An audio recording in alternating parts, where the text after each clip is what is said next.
Spent my entire life either at the schoolhouse, on the way to the schoolhouse, or talking about what happens in the schoolhouse.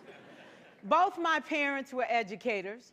My maternal grandparents were educators.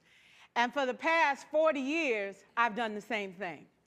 And so needless to say, over those years, I've had a chance to look at education reform from a lot of perspectives.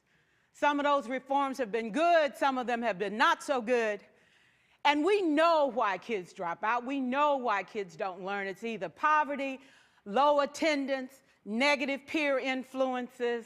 We know why.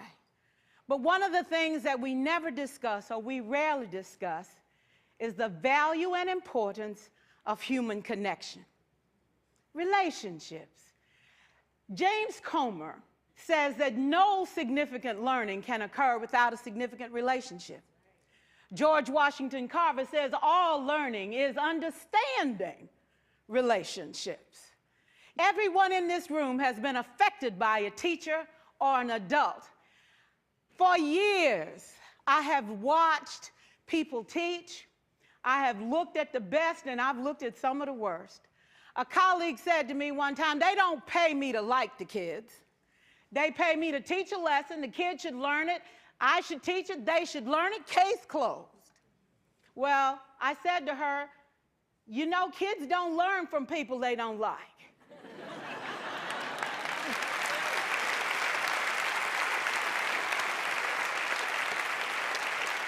She said, that's just a bunch of hooey. And I said to her, well, your year is going to be long and arduous, dear. Needless to say, it was. Some people think that you can either have it in you to build a relationship or you don't. I think Stephen Covey had the right idea. He said you ought to just throw in a few simple things, like seeking first to understand as opposed to being understood. Simple things like apologizing. You ever thought about that? Tell a kid you're sorry, they're in shock. I taught a lesson once on ratios. I'm not real good with math, but I was working on it. And I got back and looked at that teacher edition. I taught the whole lesson wrong.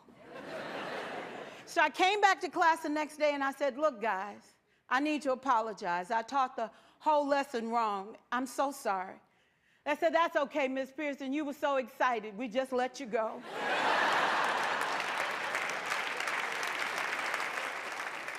I have had classes that were so low, so academically deficient that I cried.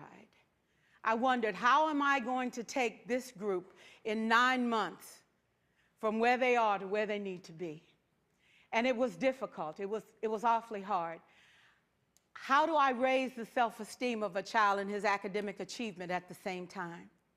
One year I came up with a bright idea. I told all my students, you were chosen to be in my class. Because I am the best teacher and you are the best students, they put us all together so we could show everybody else how to do it. One of the students said, really?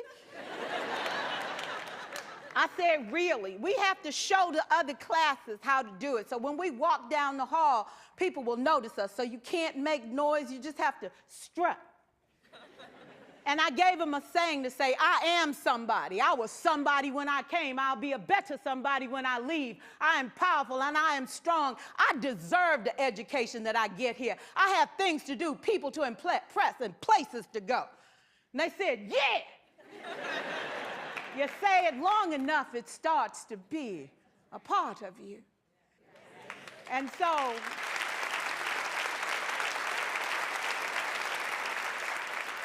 I gave a quiz, 20 questions. Student missed 18. I put a +2 on this paper and a big smiley face.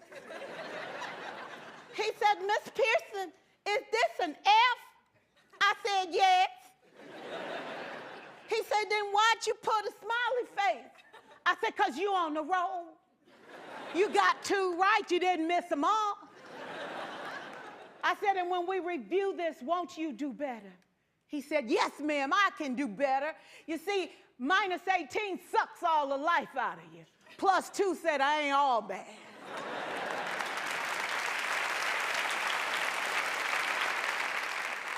For years, I watched my mother take the time at recess to review, go on home visits in the afternoon, buy combs and brushes and peanut butter and crackers to put in her desk drawer for kids that needed to eat, and a washcloth and some soap for the kids who didn't smell so good. See, it's hard to teach kids who stink.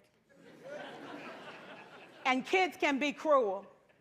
And so she kept those things in her desk, and years later, after she retired, I watched some of those same kids come through and say to her, you know, Miss Walker, you made a difference in my life.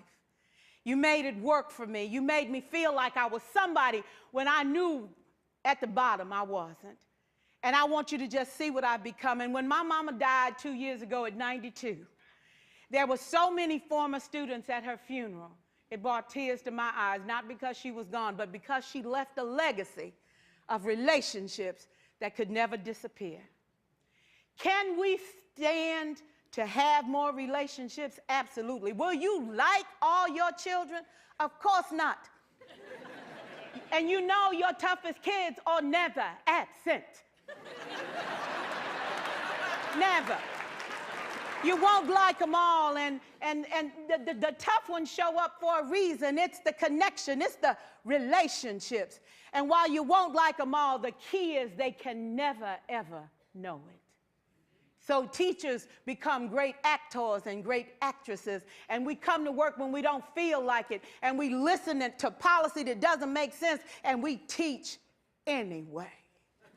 We teach anyway because that's what we do. Teaching and learning should bring joy. How powerful would our world be if we had kids who were not afraid to take risks, who were not afraid to think, and who had a champion? Every child deserves a champion, an adult who will never give up on them, who understands the power of connection and insists that they become the best that they can possibly be. Is this job tough? You betcha. Oh God, you betcha. But it is not impossible. We can do this. We're educators. We're born to make a difference. Thank you so much.